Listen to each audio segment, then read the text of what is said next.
You're either a Saw Girlie or a Scream Girlie. And if you're a FNAF Girlie, then you're probably both. No, I'm not explaining that. Well, with the new Five Nights at Freddy's movie literally hanging over our heads right now, I guess it's a good time as any to mention that I also saw Saw X back in September. And I said I was going to talk about it. And then I didn't. So here we are. Apparently in a prison of my own making for putting it off for this long. So at this point, we're just going to make it into a deep dive retrospective. If you're familiar at all with this channel or have seen anything in the past, consider this an unofficial sequel to the time that I covered the anthology series Inside Number 9 in my closet in the dark. So, yeah. What's that?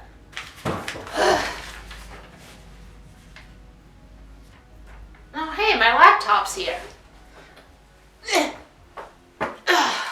Hello, RJ. Or do you go by Richiru now? Hi, Billy. Who put you up to this? What? I'm insulted. What makes you think someone put me up to this?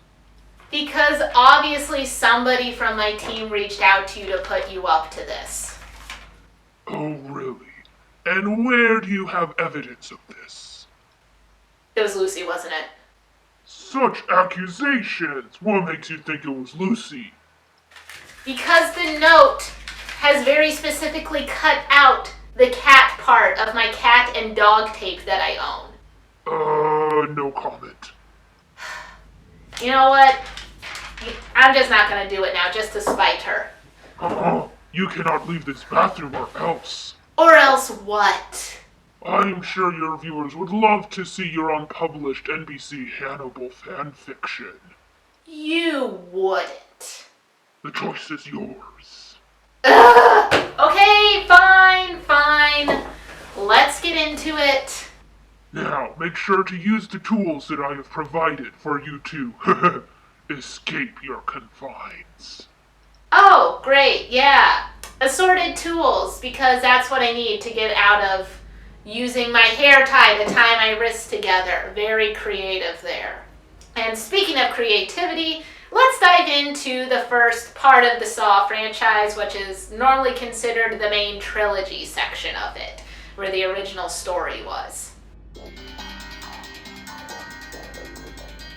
Hopefully, if you're watching this, you're familiar with Saw in some capacity or other. For me, it was that scary thing that haunted my nightmares when I went into the local video store. That doesn't date me at all, and they terrified me. I did not like them. I didn't need to know the context. All I saw was like weird body parts and creepy font, and that was it for child me. I was like, I want no part of that. But now, having actually watched every Saw film, it's interesting looking back and seeing how people reacted to the movies as if it was all torture porn instead of what it really was, which was just kind of a hot-headed soap opera covered in torture porn. Yeah. So to premise, the first Saw movie came out in roughly like 2005. It was a low-budget horror movie, which a lot of big horror movie franchises tend to start out as low budgets normally. And the main premise was that we had these two guys stuck in a room because, once again, it was a low budget. And then the question was, well, why are they trapped there? And the rest of Saw kind of goes on from that point.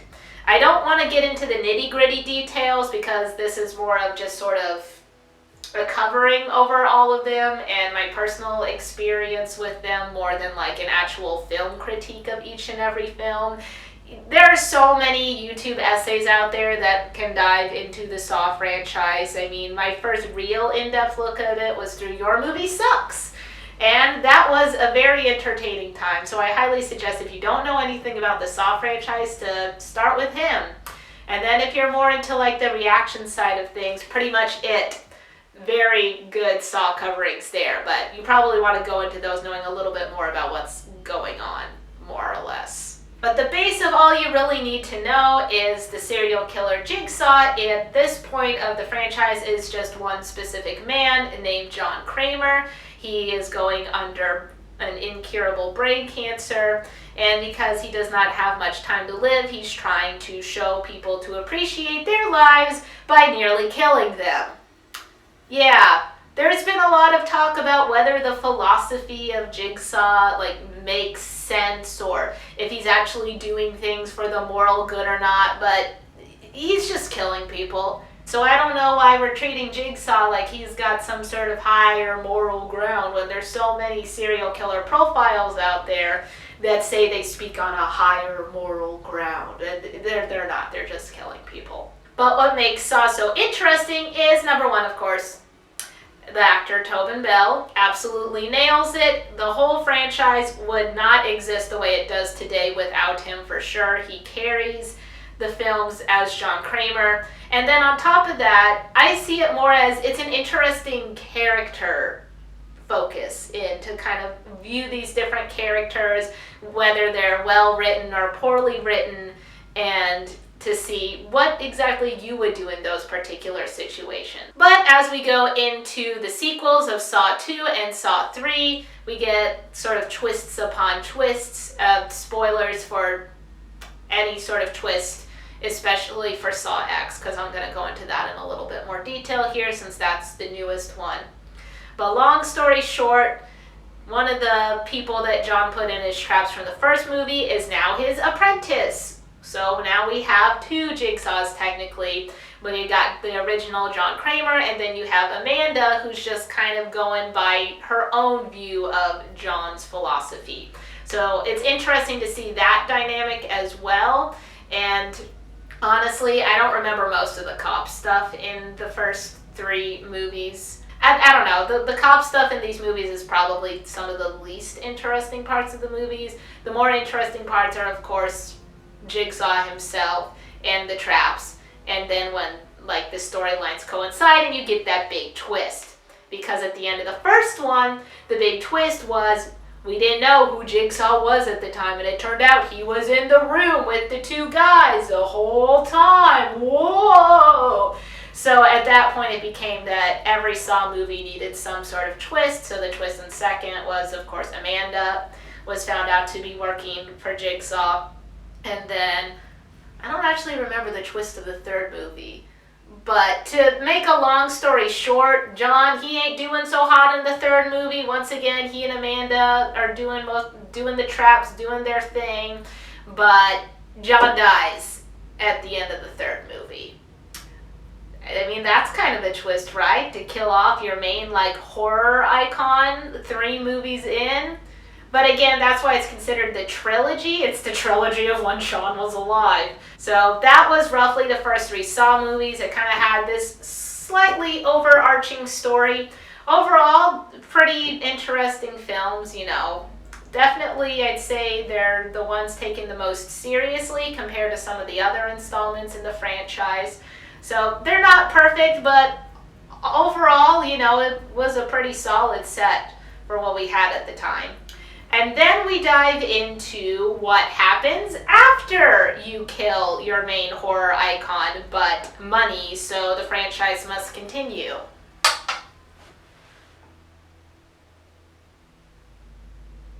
This is my good X-Acto knife! Come on, I'm not wasting my good X-Acto knife. Picky. Fine. Check the other tool. Alright, I'll check the other option. The bread knife? Really? I mean, there's no angle that I could really do this from with my wrists like this. You do realize that, right? If you are not willing to sacrifice a limb, then the review continues. Ugh. You're getting kind of silly. Which leads us to... So this next era is kind of what we call, or what I personally call, the post-Kramer era, or also known as the Hoffman era. Can you guys see that? Can you see that, Billy? Yeah, thank you. It is nice, isn't it? Anyway, what do you do once you've killed off your main horror icon? You find someone else to fill his shoes, obviously. Now, this is where most people consider Saw just kind of went off the deep end and started getting absolutely wacky with its twists and its subplots. It's where the soap opera part comes in. that I discussed at the beginning of how the franchise just feels like a giant soap opera drama thing. This is where that starts feeling the most applicable. You've got like weird, crazy things. You got people ending up in traps for the most like minute and obscure reasons. Saw 4 literally overlaps over Saw 3, and that's like the big twist there. On top of that, there's now also another person helping that had been helping Jigsaw the whole time, and it was a detective on the force, my guy Hoffman. And from what I understand, because again, I didn't touch any of these Saw movies, the early ones, when they originally came out, so I'm just kind of going based on what I viewed going back into and hearing people talk about them. Take this with a grain of salt as you will, but from my main understanding at the time, people weren't really sold on Hoffman being the new Jigsaw. They were kind of like, nah, he's a little too grumpy, he's a little too like wackadoo. This guy's got like no moral standing at all. He's totally off the rails. But going back, that's what makes them so entertaining. You can always tell when an actor or actress is absolutely enjoying what they're doing and hamming it up for all accord.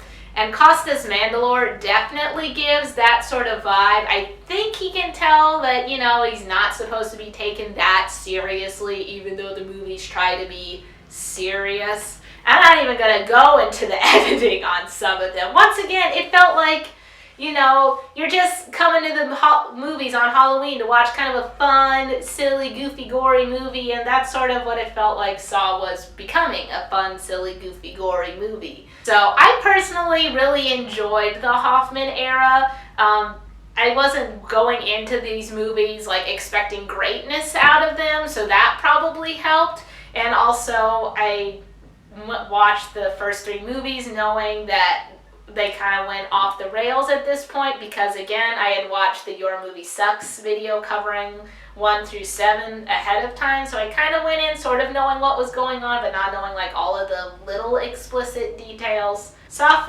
4, good, goofy time. Saw 5, that one probably dragged the most out of all of them. And then Saw 6, pretty cool. It decided to dive into sort of the issues with health insurance, which was a big topic at the time. But yeah, one of the great things about Saw 6 in particular is, once again, you can tell when actors are giving it their all, and it really felt like a majority of the actors in Saw 6 were just like, they were going for it. Even like the one-off characters and the traps, they were just like, yeah, this is what's happening, this is what we gotta do, this is how I would react. You only are gonna know me for like 2-3 minutes, but I'm gonna give it my all. And that was great. And then after that, we had Saw 7 or Saw 3D. Because everything in 2010 had to be 3D. And the only thing I actually remember being good in 3D in 2010 was the first How to Train Your Dragon. So I do not miss the 3D gimmick. I do know a lot of people were originally excited about Saw 7 just because Cary Elwes was coming back. Wesley, Princess Bride. And Psych. Yeah, he was on Psych.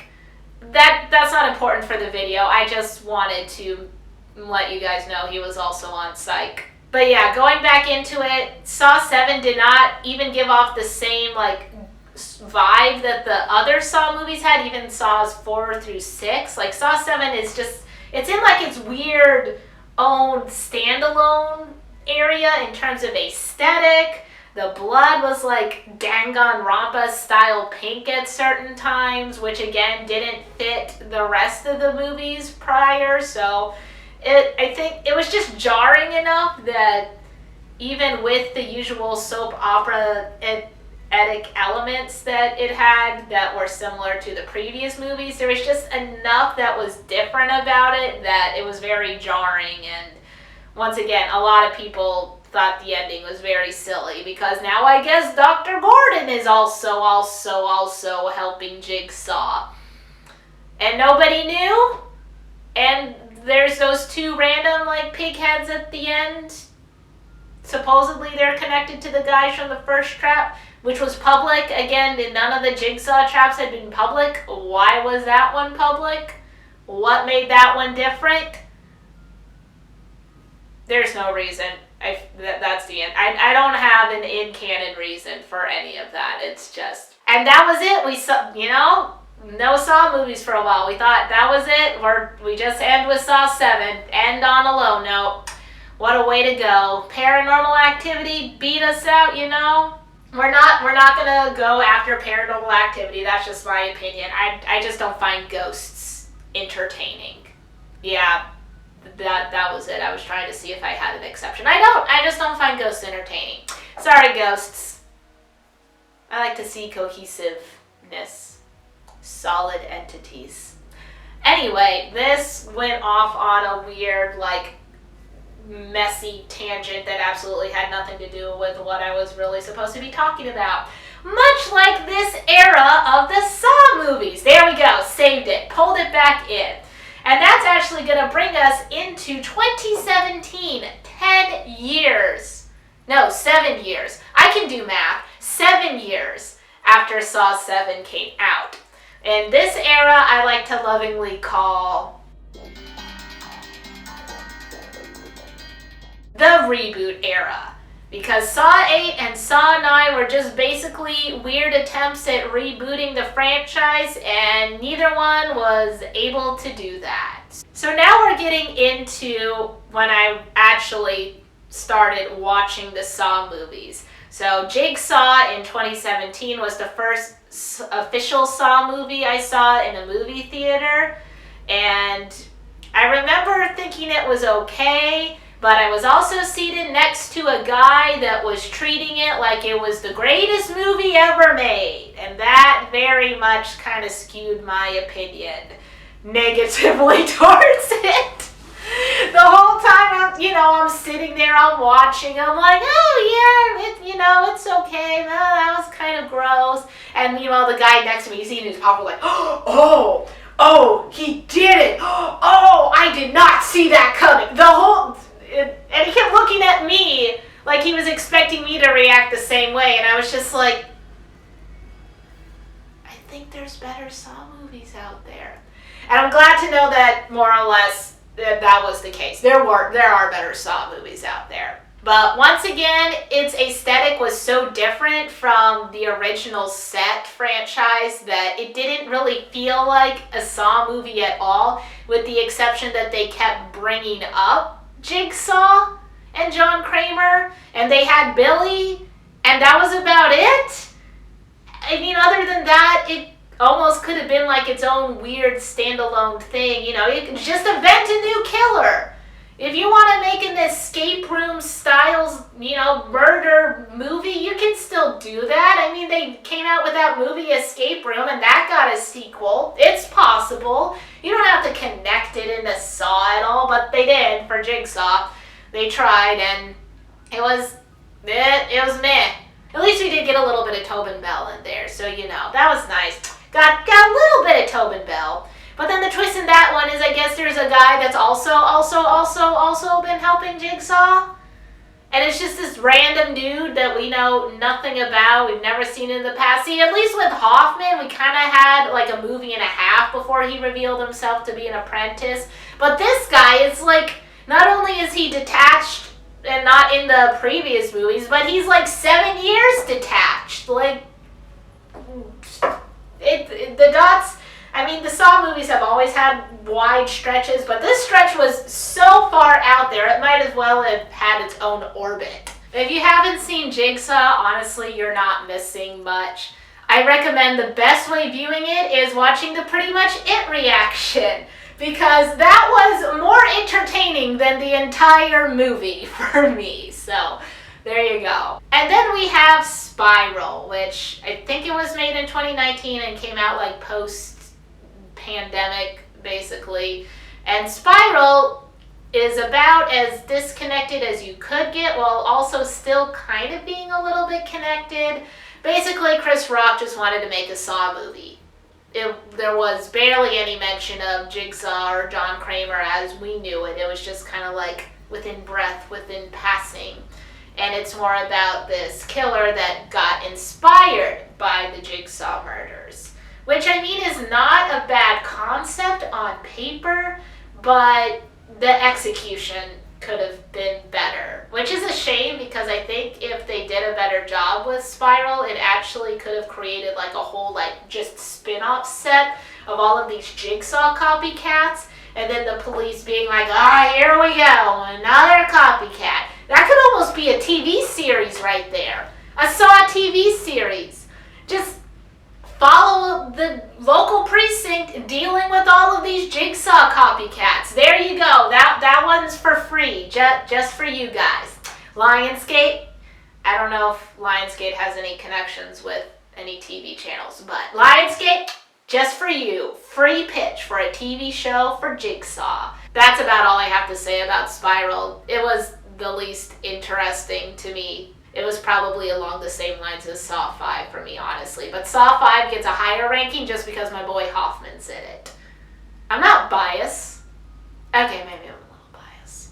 And that finally leaves us to Saw X, the most recent one that came out. So they're still including the reboot era.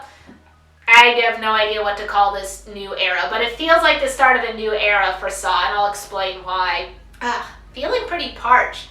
Hey Billy, did you leave any water in here? Check on your left side. What's the catch?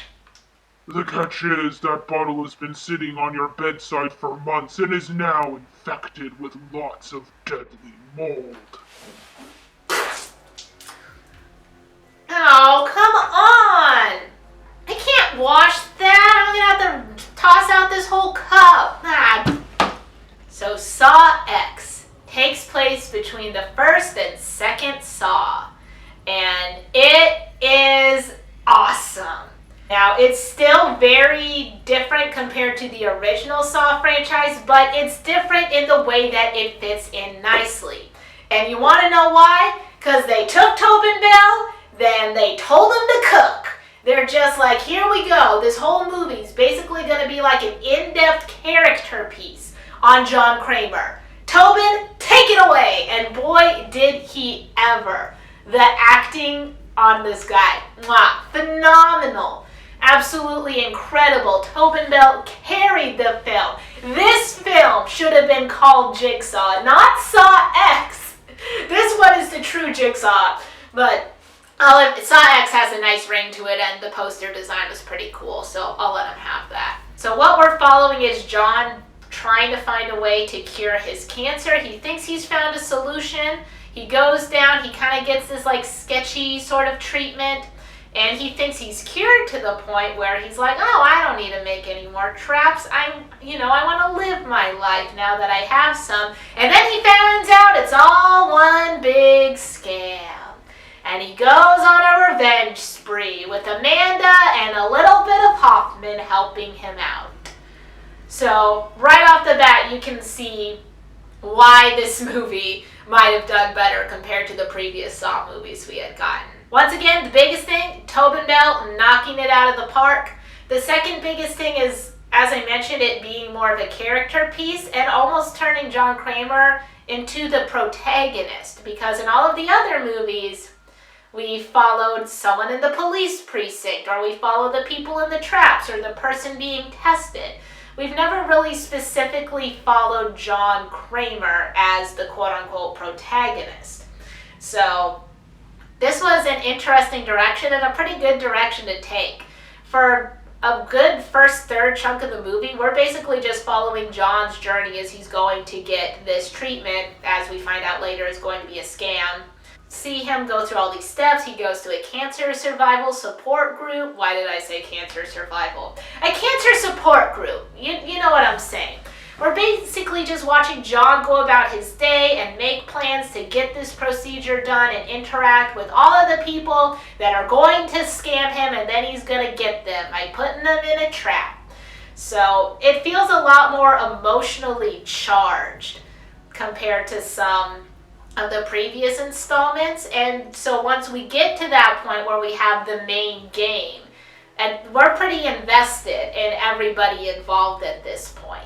Similar to how we see more of John's character, we see more of John's relationship with Amanda in this movie as well, and how they have sort of this father-daughter relationship, which then ties into going back and rewatching Saw 3 almost in a new lens. And Saw X is also interesting how they created a foil for John Kramer. So they basically have this character, Cecilia, who is the doctor that scams John, and she's like him where she's ruthless and she'll do horrendous things to people, but John's always under the mindset of, at the end of the day, he's trying to help these people appreciate their life or understand when they're doing wrong. Cecilia doesn't care. She's in it for the money and absolutely nothing else, and if a few people die on the way, whatever. Oh, Jigsaw kills them? Yeah, more money for me. The part that is kind of the turning point in Cecilia's character, and the turning point in how we view John in the movie a little bit, is after one of the people survives one of his traps, and at this point, Cecilia and her partner had kind of turned the tables on John and Amanda a little bit. We'll get into that because there's a twist about that. And Cecilia just ends the life of this person that survived John's trap. John was like, no, this person needs to go to a hospital. And nope, Cecilia just awesome. Right then and there. Pretty brutal. And it's that exact moment, as awful as it is, because it's for a character that the audience wanted to see survive John's trap and get out. And then they just have Cecilia come and kill that character anyway. That tipped the turning point in viewing the way John Kramer is in this movie. Again, I'm just kind of touching the surface because at this point it's out on streaming, so a lot of people are reacting to it, and I'm very much enjoying those reactions. I was in the movie theater, like, munching my little popcorn at the time when it came out, like, ooh. I didn't say any of that out loud, but I'm sure I was making some weird faces. I apologize for the couple sitting next to me. Hopefully nobody looked over. But some of my favorite traps that I saw in Saw X is definitely the brain surgery trap. I usually don't like anything involving like head, like even the idea of regular brain surgery creeps me out just based on the fact that you have to be awake for it most of the time, which is gross. No, if you're gonna do surgery on me, knock me out. I don't want to know anything about it. But that was also a bit of the Fannibal in me when I watched that trap. It's like, would Hannibal Lecter have done it like this? I don't think so. And then the other trap that got me was the bloodboarding trap. Not because it was the trickiest or craziest trap, but because Cecilia pulled in a child that John had formed a relationship with near the beginning of the movie. And she put a child in that trap. Once again, I told you, if you're a FNAF girly, you might be a bit of a Saw girly as well. I'm just saying, that felt a little bit FNAF-y right there with that. I was kind of like, oh! So those are my two favorite traps. The bloodboarding one mainly because not only is there this kid that absolutely has nothing to do with it, so that even puts us more on John's side of the story here. But John was also in this trap as well, which I guess, it was his plan and he was going to do it with Amanda. But it was interesting to see John Kramer in one of his own traps, so. And I gotta wrap it up just by briefly talking about the end or mid-credit scene with my boy Hoffman, making a silly, goofy appearance. The mid-credit scene does not take itself seriously at all. It was solely there to be like, hey, Hoffman fans, you heard his voice in the main part of the movie. Here he is. I'll admit, I was very excited for that part. I didn't even care that particular scene was absolutely stupid. I was just like, yay, it's Hoffman! So there you have it, sort of my rough, overall series retrospective, my main thoughts on Saw X.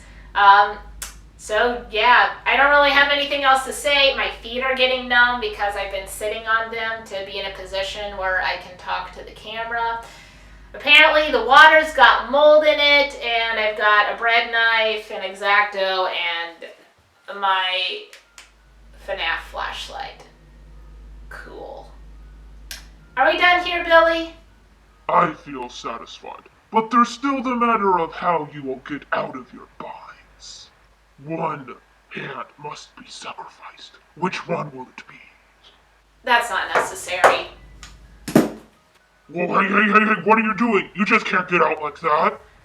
Yeah, I could do that this whole time. What, you think I would just willingly sit here with a little hair tie stuck between my wrists thinking I actually had to cut something off to get out? In the spirit of Saw and all. Where's Lucy? So yeah, I just locked her in the bathroom and set Billy upon her. Are you sure she's not gonna get mad about it? Come on, it's the boss. She loves puppets. And Billy's a puppet. Yeah, but he's scary. She doesn't care about that. She'll have a great big laugh. I'll get a Saw video out of it, and then we can go see the FNAF movie. Lucy! Well, goodbye. Hey, out already? What? You gonna tie me up and put me in a springlock suit or something? No, that doesn't even begin to describe what I'm gonna do once I get my hands on you, you crazy pirate.